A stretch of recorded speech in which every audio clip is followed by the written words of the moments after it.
Hello. I am figuring out Instagram while everyone's joining. I see Eli. There we are. Let's hope this works. Uh, Hello. How are you? okay, how are you? I just spent some time rigging out my phone in several rolls of tape and a stack of books. I But have it's working. several books piled up on top of each other, and then my Yeah. computer is behind so that I can get the proper size. Yeah. Yeah. How are you? I'm okay. Yeah. Yeah, how are you? Yeah, all right. I'm cutting work early today to get to this, which is exciting. Because I get to enjoy the sunlight a bit more. Oh, Rather than being well, rather than being on Zoom, I'm on Instagram Live, so it's about the same, but in a good way. that's nice. Yeah, yeah. So where are you coming from right now? So I am in Montreal, which is Jojage, um, unceded territory of the Kanien'kehá:ka. Um, and I'm currently in my house, on my couch. About you? Yeah, I'm coming from right next to the Wolastoq River, known as Fredericton, New Brunswick. Um, can't quite see the river from my place, but I almost can, which is nice. I'm in my home office, which is basically bookshelves and an office chair, and my heat pad, which is just like a perpetual companion at this point because winter and also chronic pain stuff, I guess. Yeah. Yeah, Yeah, yeah, it's really, if I'm on Zoom, I usually have my like heated blanket on me, which is yeah, awesome. So I get it. yeah. It's really good to be working from home. I'm lucky to do that. I know a lot of people aren't right now, and it's kind of terrifying out there, but I'm really glad that working from home is becoming more adaptable and accessible that way. Yeah, yeah, yeah, definitely. Same. I'm like been lucky enough to do kind of self like freelance kind of work for a bit now. Hmm. It's just so nice to like work for myself and get to make decisions about my safety, instead of having them being made for me as things open up. So Hmm. Yeah. I'm out there. Hmm. Yeah. It's really good too to take a break out of the week and get to talk about writing. I've been working full time for a few months for the first time since I did grad studies, and I never really spend a lot of time doing book things or writing things anymore. So it's kind of a pleasure to kind of get time for that and to be reunited. Also, um, I didn't notice until just now that I'm drinking out of the Banff mug That's that I may have stolen from the hotel at Banff when we met there. uh, may have. Yeah, I think our whole cohort basically stole something or another from the hotel rooms. I wish I took. Just sort of. I don't know why. I used to eat oats in the morning from it because Yep. that was like the only piece of um, I don't know, like there was no bowls or anything. So Yeah. I was like, I have 2 meals a day, and I have that I go to bigger meals, so I'll just eat oats in the morning and pretend that I'm writing, but like not. Yeah. That was a weird time to be there for so many reasons. I just remember the first day I arrived, the wildfire smoke was coming into that valley. Um, and I arrived and it was full sunny, but smelled smoky. And then as the sun started setting, it just became really hazy and a glowing red sun and a dark sky in the middle of the day was happening. It was just kind of an ominous and ecologically ominous and poetically ominous kind of environment. I'm always like shocked by how beautiful the sky looks when you're like, I know what's behind this. Like last summer in Montreal, we kept having really red suns, like during like Mm. and it was so beautiful. And I remember being in the public pool in the park near my house and like staring at the sun, being like, "This is so beautiful," but also like very Yeah, when you think a little further than what you're seeing. Um, very bad. yeah, I, I feel like it's such a poet cliche in some ways to be like, wow, everything's on fire. Isn't the fire pretty? And like, you gotta do it somehow, or like find that, I guess. yeah, I was gonna be like, I feel like that's a bucks Yeah, off that of like noticing the like beauty, but also um, awfulness of what's going on and kind yeah, of trusting that. yeah. And like, even when it's pretty, it doesn't lose any of the absolute abject terror that's involved in it. Like it's very much beautiful and also terrifying at the same time, which I feel like is such a good phrasing for like what's happening for right now Mm, all over. Like there's gorgeous stuff and winter is pretty, but it's also not a good time. yeah, Yeah, so you find the little things you can, I guess. yeah, Yeah. I'm trying not to spiral off into talking about like the world, but also yeah, like not ignore it.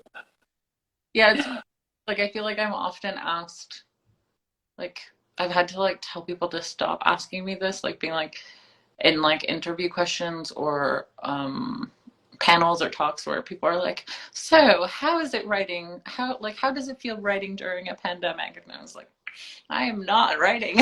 Like, and like it's just like, and I mean, for me, like I just put out 2 books, so I'm also In just a like, row. yeah, no row. I don't suggest it to anyone. I mean, I know people who put out a book a year, like two. Yeah. I cannot.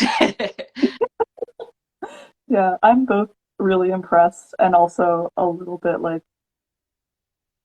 jealous and intimidated about it. Like that sounds exhausting on so many levels. Yeah. Um, really, like it's amazing. Like it's a skill that I definitely don't think I have at this point in my life, but I so appreciate it too because I really love both of your books and I'm going to hype them up basically any chance I get. I think actually I might have asked you one of those like what's writing during COVID questions during that interview I did. I got to interview you for CB2 Mhm. for an upcoming issue on sick poetics, and I'm really excited about that. Um, and I weighed it back and forth so many times. Like, do I ask about COVID and writing and launching books during COVID? And like, I think I ended up choosing to ask it anyway, Mhm. partly because like if you're writing about illness and sickness, like that's gonna be a concern that like came out of what you were already doing. Mhm. Like, uh, yeah, and there's just like a massive like underestimation and undervaluing of like disabled wisdom and disabled experience in the whole way that the pandemic is being talked about, both in poetry circles and outside of it. Yeah. Um, yeah, Yeah. I feel like that's also something that, like, I think when I put out the book, it felt really timely. I guess I can show yeah, it like this. It's called Not Love. yeah. Um, Took off the full set here. um, but yeah, I felt like super timely. Because, Mhm. and everyone kept saying that too when they'd be like, "Oh, your book is out." Wow, it's so timely. Like, it's so interesting to be like talking about being at home all the time and like being in your bed and like being exhausted. And I feel like a lot of like the beginning of the pandemic conversations were happening about like everyone else is kind of like moving to a more, a lifestyle that's closer to that of like people who are disabled and people who experience like chronic pain and chronic illness and chronic. Mhm.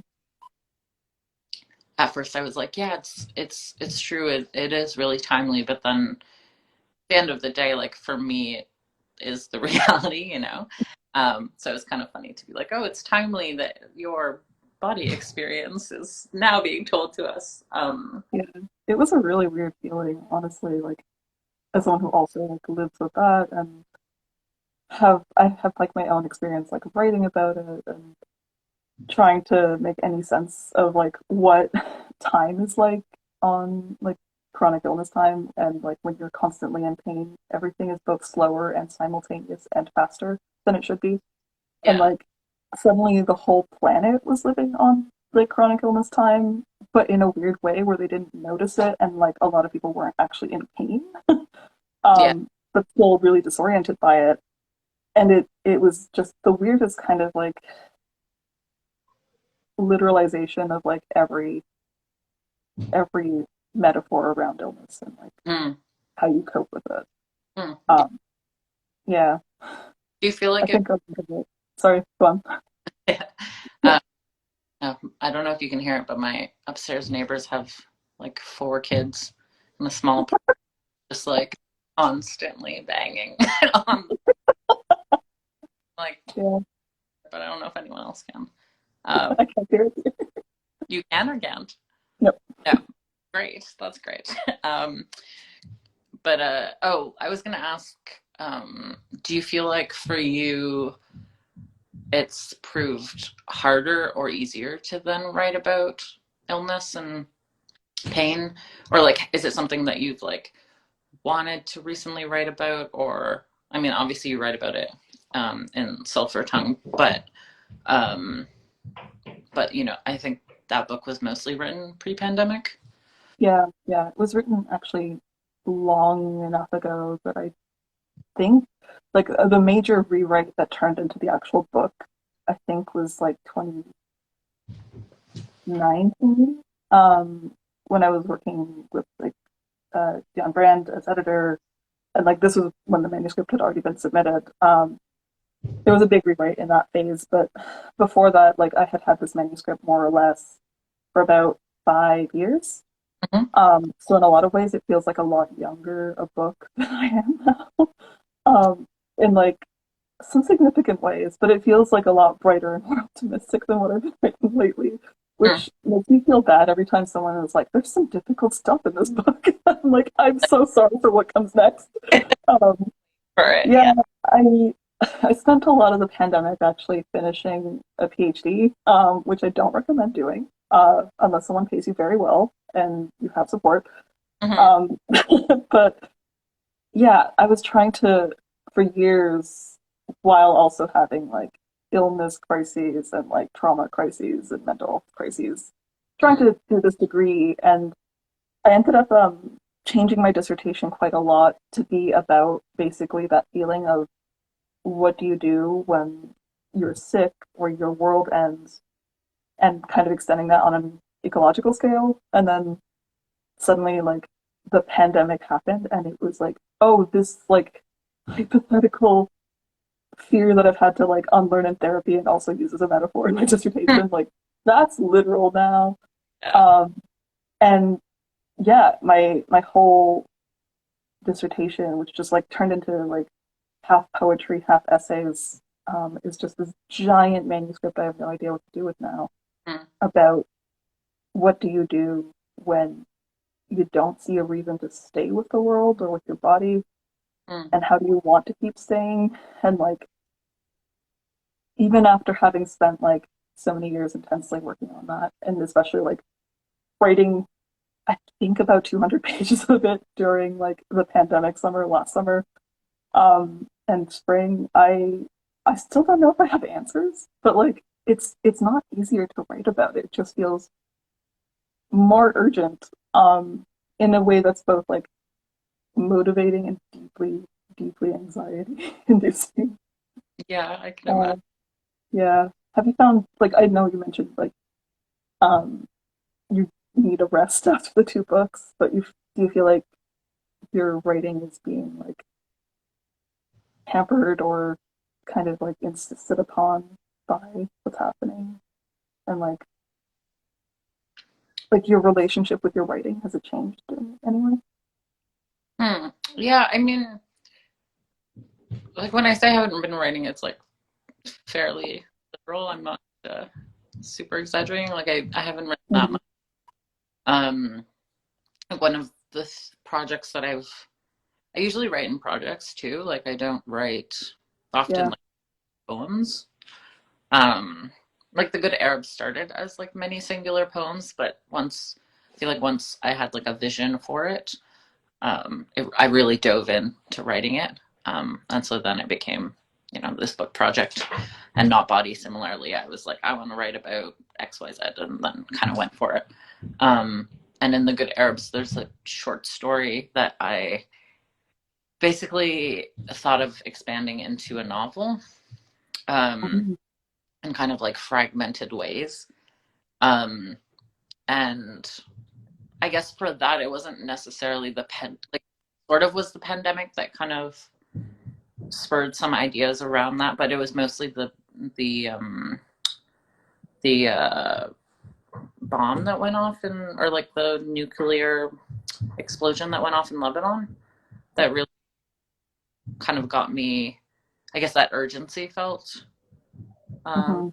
I got that urgency from that, um, and was thinking about what it was like to experience that from so far away, not knowing what to do, and that's kind of like often been my relationship to um, Lebanon since I stopped living there. Like this, something happens, I'm like worried. I'm watching the news. My mom and I are messaging. My sister and I are messaging. Try to message my family and see how they are. Yeah. Um, and so I started writing that short story that ended up in the book, and then thinking through like expanding that and what that could look like. Thinking about kind of cycles of war and ecological demise and like failures of governments and all these things. And obviously, that's also the reality in the pandemic. So I can't say Yeah. that necessarily not influencing that work. Um, Yeah. but I think what initially kind of really jogged my brain was that event in Lebanon. And I'm not like writing about that event because I set the story 10 years after. Mhm. But that event was a good like catalyst because there's mentions of that event in the story as a past event where like windows are still shattered and people haven't like been able to recuperate from it. Um, and because I didn't know how to write about it right now, like I was like, I'm not living there. I'm not sure it makes sense for me to write about what's happening now, but it feels interesting to me to kind of like, particularly through like working on The Good Arabs and working on like researching like the histories of like Lebanon and the Levantine and like that part of the Arab world and kind of like Mhm. what has happened in terms of like colonization and how the like each nation was created and borders and all these things. I had done a lot of research for that for The Good Arabs, so it kind of felt interesting for me to use that knowledge of the past to kind of talk about the future and think through Yeah. the quote unquote dystopian future that's really not that dystopian, only like 10 years ahead. And Mhm. yeah, I think it just gave me the space to think about it. Um, so Yeah. the question. I find it really awesome. Like that story in The Good Arabs is I I was really surprised by it when I first read the book, and I was kind of taken on like a whole other tonal level with it, because it kind of shifts from those poems and sort of like the humor in like the talking to Arabs poems, and goes into this first of all prose, and then it becomes really narrative and less conversational, and you really get kind of a glimpse into this sort of like futurism that isn't a utopia, isn't a dystopia. It's kind of like just an acknowledgement of what's inevitable and how people can still find ways to survive through it. Um, and it's yeah, I relate so much to that thing you say about like trying to write about this place that is in a way like a home, but not currently, and like by some remove of migration and colonization and all the rest, and just kind of trying to contend with all the different like layers of history and violence and dislocation that have happened there. I have a lot of the same feelings about Colombia when I'm trying to write about that. And I got some, I've had some weird questions. I'm sure you've had some weird ones too, where it's a lot of like very well-intentioned white people talking about their like tourism experiences in the country that you're like dislocated from. And it's such a weird, like there's not really an easy way to talk about that remove and like alienation, but still like the like sense of not quite belonging, but like knowing that history is what brought you into being, Mm-hmm. and trying to contend with it in some way and take responsibility and also like care with it. Mm-hmm. Yeah. Yeah, I had this event recently. Well, like right before things got really intense, I did this like sort of like masked indoor event that was kind of like a literary market thing. And the amount of like older white men who came up to me who were like, I love Lebanon and I was there, blah, blah, blah. And like, always like, I was there before the war and it's so sad what's happened there. And I was just like, yeah, what do you think I'm going to say? Like, of course it's, uh, Yeah. It's funny how people kind of like import themselves into your writing sometimes. yeah, And like sometimes it's really sweet. Other times not. yeah, yeah, it really depends, and it's like, Yeah. I mean, obviously it depends on how I'm feeling that day. Like some days I'm I don't want to talk to you. I've been wearing this mask for 3 hours indoors. Ugh, I'm yeah. not really feeling it. Yeah. But I do have a specific question for you, kind of Sure. on this thread, because I'm thinking about your poem Bogota 1948. Because I feel like when I read that poem, it's like one of my favorite poems in your book.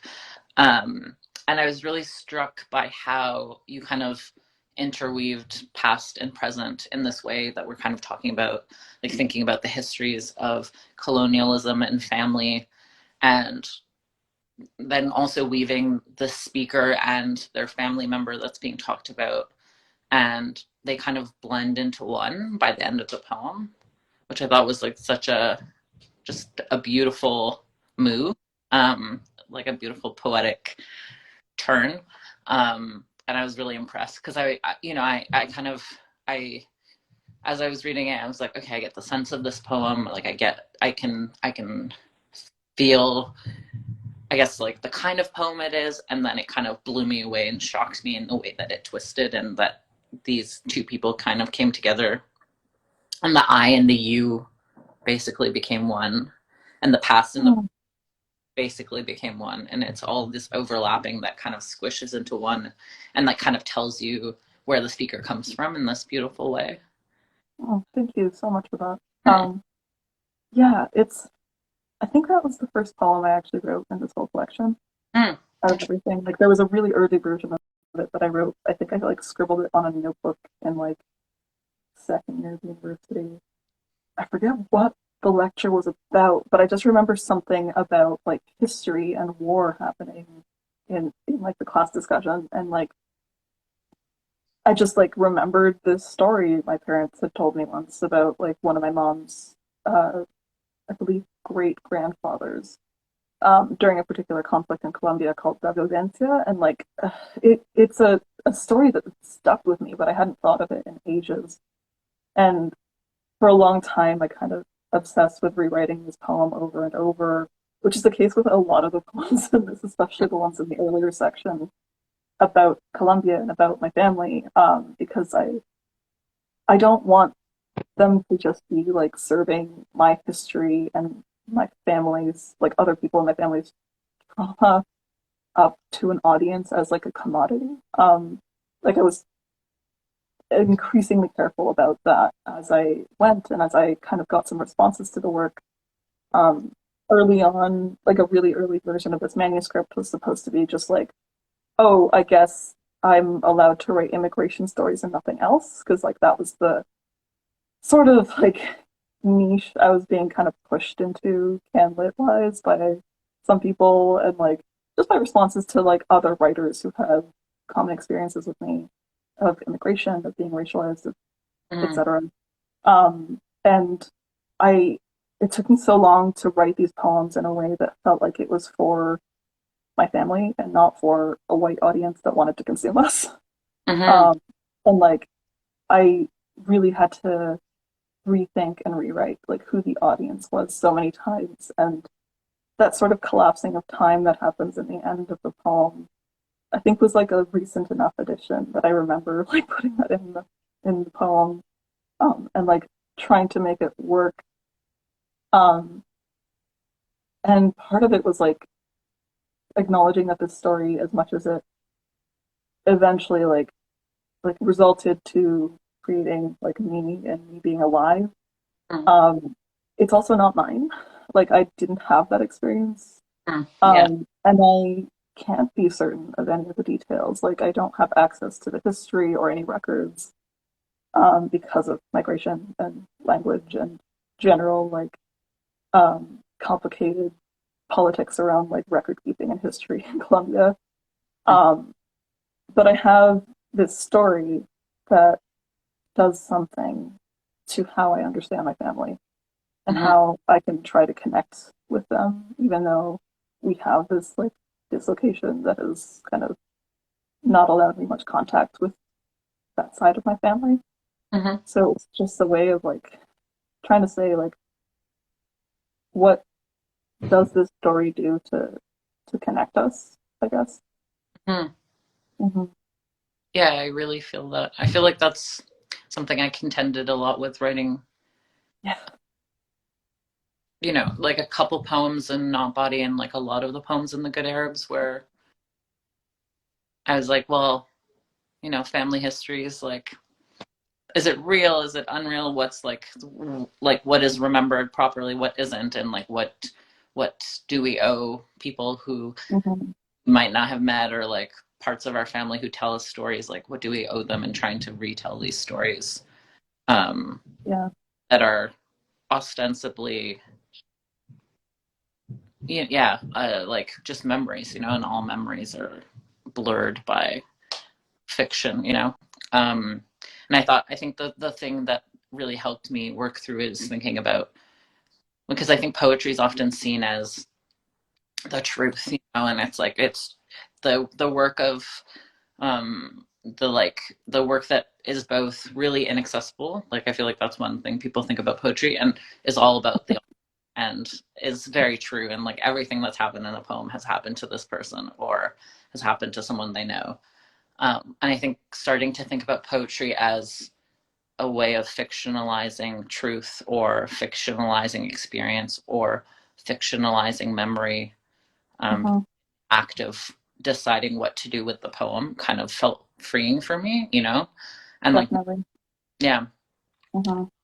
take away from the responsibility of storytelling, because that's also very important, but to add, Hmm. and to not like steep myself in guilt about like, am I telling this story like then someone didn't want me to say it, but this person's dead, so how do I ask them, and like how do I fact check because there's no records and it's just a story someone told me. Uh, Hmm. yeah.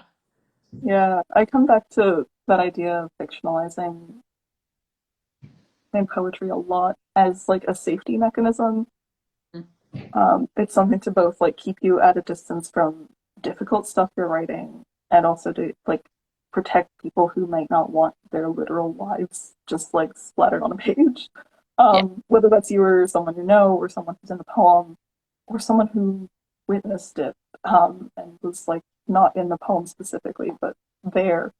Um, and like it's both kind of like a like a blessing and a curse or whatever, that people kind of think of poetry in that literal way of like, oh, if it's got a first person eye, it's definitely just your diary with no editing or craft or fiction or anything to that effect. Just Um, some words yeah, on there like, great, no edits, plop it in. yeah. And I come back a lot to that idea of like, it has to be 100% true. Like, you can't appropriate someone else's experience or something that's outside of what is true to the story, but it doesn't have to be 100% accurate or even 50% accurate. Yeah. So long as like the emotional core of it and like the circumstances and the relations are true to what they are in some way that Mm-hmm. feels like worth sharing. Like I know I have a lot of versions of poems too that I keep to myself. Um, And then there's the version that I will show people that I've like fictionalized more or cut certain things out of. um, and a lot of it has to do with like keeping that boundary of like self-protection in some ways. Yeah, I feel like that's so important. Uh, Yeah. I do want to, I think we forgot to mention, but this conversation is happening as part of the Writers' Trust Voices, which promotes books published during the pandemic by BIPOC authors. And this round is mostly, well, it's exclusively books that came out during the first quote unquote year of the pandemic, even though it's only been a year, but the longest year it's ever, it feels like it's been a year that is also 3 years, that is also 8,000 years. But it's a cool process happening through the Writers' Trust. And it was nice to see my book and Rebecca's book as part of it. And there's other really cool people who are part of this list. So there's other events that are happening. So check it out. Mhm. um, I but think a lot of them too are even prior events are saved on the Writers Trust Instagram page and website or something. So mhm. go hunting for those. There's like actually a couple that I need to go catch up on because I wanted to see them, but was at work or time zones happen. Time zones, yeah. I feel like Yeah, events with like it's nice to do an event with you because we're only an hour difference. With people in BC, like I'm just like I had an event at like 11:30 p.m. and it was I guess 8:30 for them. I can't do yeah, math. 30. And I was like something like that. really was like jumping around my apartment, like drinking, like stay awake. You got I don't Yeah, I've had a couple like that too. yeah, I had a one yeah, event where people were in like five different time zones.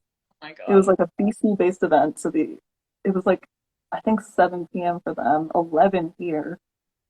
Uh, and then there was someone in Newfoundland who was like 11:30, but she only read last, so Oh my that's god. really funny. It was like midnight by the time she had her turn to read. Um, I did an event like that too where someone in Halifax read at like midnight. And it was like, yeah, please, like, and I think, I don't know, anyways, it's all, yeah, I feel like that's the funny thing about online events. It's like, they're very, like we can read with a bunch of people in different places, but then you're also like, gotta stay up. yeah. It's really funny seeing like I'll be in the dark, like trying to like use my sat lamp as lighting, and then someone else will be like fully in the sun in front of a window, or like on a beach in BC where you can actually do that, and it's not like fully snowy and ice, Yeah, and horrible. whatever is happening. Yeah, I remember Yeah. in the summer on my balcony, and that was so nice. And like, Yeah. I was just like, I can't wait for the warmth to come back. Hmm. Um, I'm curious because I know you want to talk about astrology, but well, because I feel like there's something. I'm just thinking about what you said last about like the truth of the sentiment of the poem, the truth of like the emotion of the poem. And one thing I love about poetry is like that it's so wooey in that way. Like it's it can be both like really literal and like theoretical or academic or XYZ, but then there's also just this like essential woo that sits behind the poetry. I really like that wording for it. Because like Yeah. yeah, like I think about it in terms of like for example you're like you have this poem, you've done the diary situation, you wrote out all your little thoughts and feelings about certain situations or like all your little observations, and then afterwards you're editing, so you start stripping things, and often, at least for me, the thing is always smaller than it begins. Hmm. But then I always notice that there's like the feeling of like what's been taken away sitting Yeah.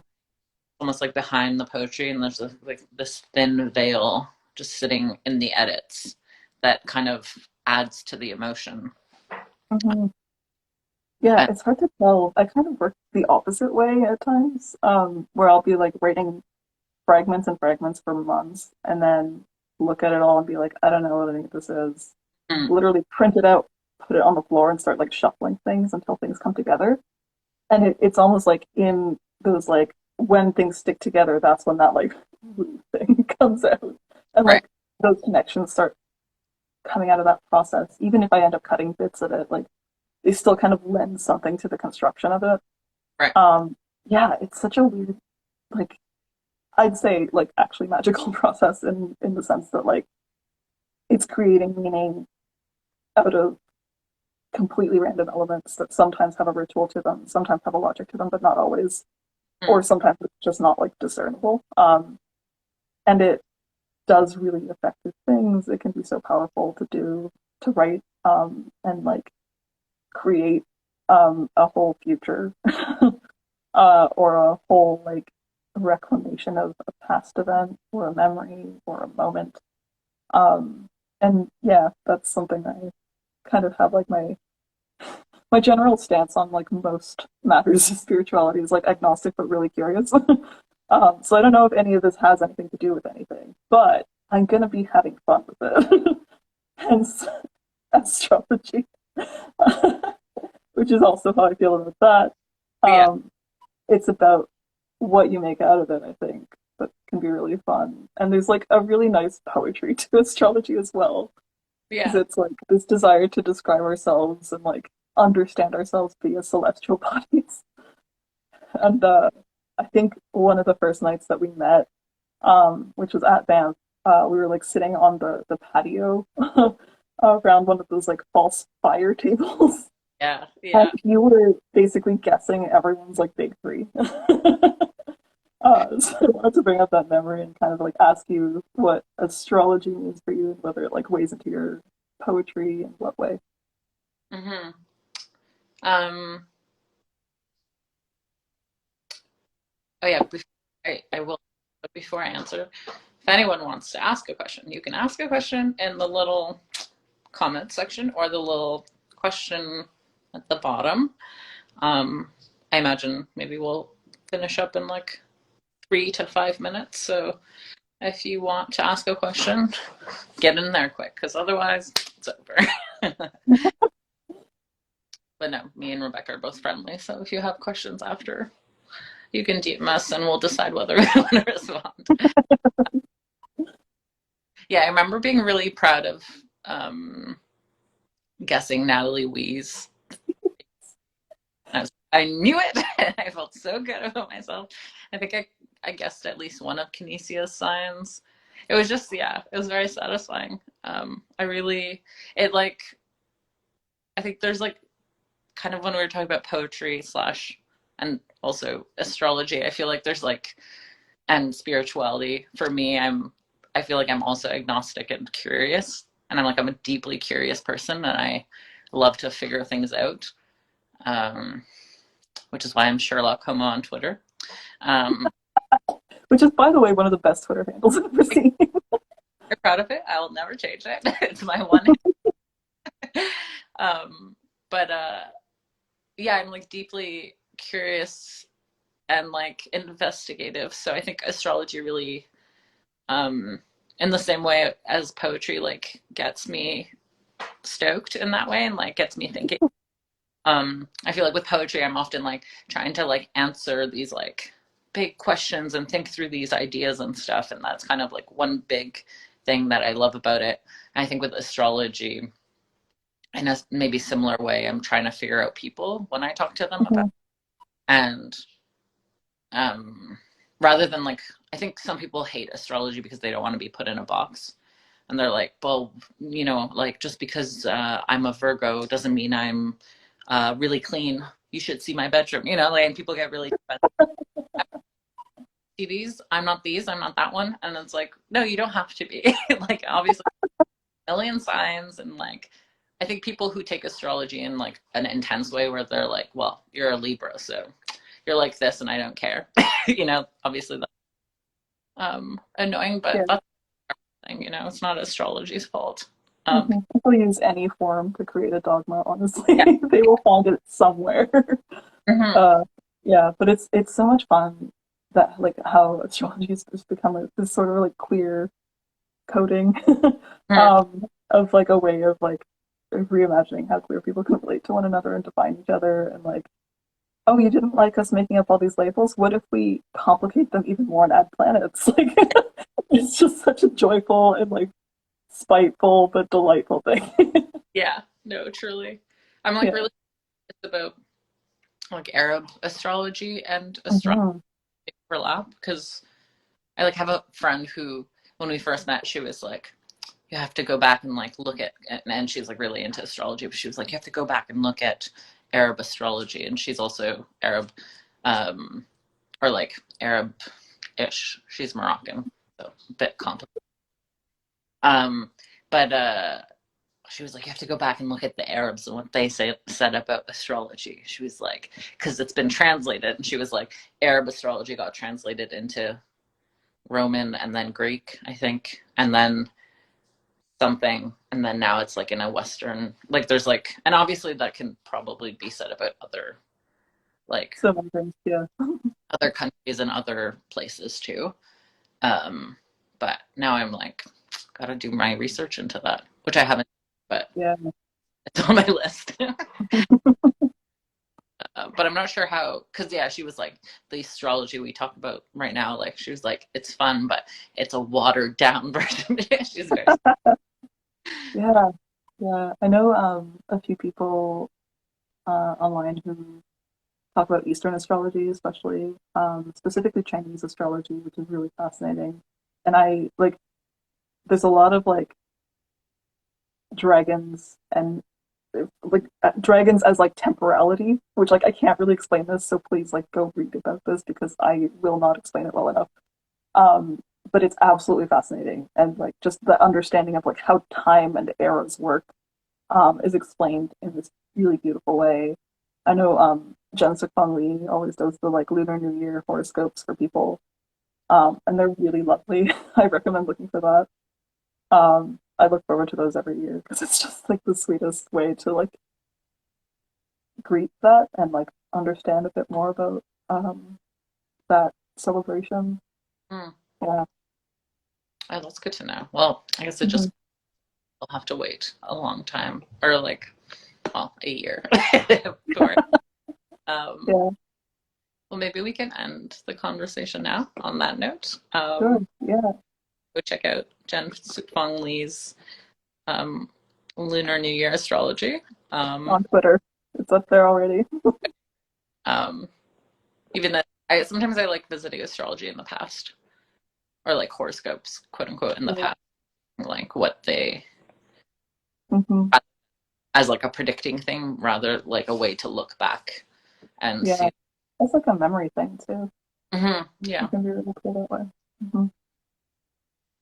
Um, been really nice talking to you, and Yeah, you too. it was nice to get paired up. I thought it was a nice little reunion. Yeah, thanks so much to you and to the Writers Trust for like putting us together and for inviting us into this. This has been a huge pleasure and like such a joy at a time when it's really necessary. Yeah. Um, and I'm so glad that they're putting so much effort and attention to other BIPOC writers through this Mhm. whole thing. It's so encouraging and so it's just like a great celebration. Yeah, I agree. Such a nice way to spend a Wednesday afternoon or Wednesday, yes. I have to think about that. I go like, this is on Tuesday. No, it's on Yeah, Thursday. whatever day it is in the virtual time void. All right. Wait Thank you today. so much. I might need you to like tell me which button to press to save this because I have not done Instagram Live before. All right, so you're gonna press X, and then it'll All boom. right, But then perfect. you want to make sure to share. Okay. All right. Thanks so much, Eli, and have a great day. Who Thanks to everyone who's joined us, and watch? I saw all your waving and like the little hearts, and it's really lovely to know people are listening. Bye. Bye.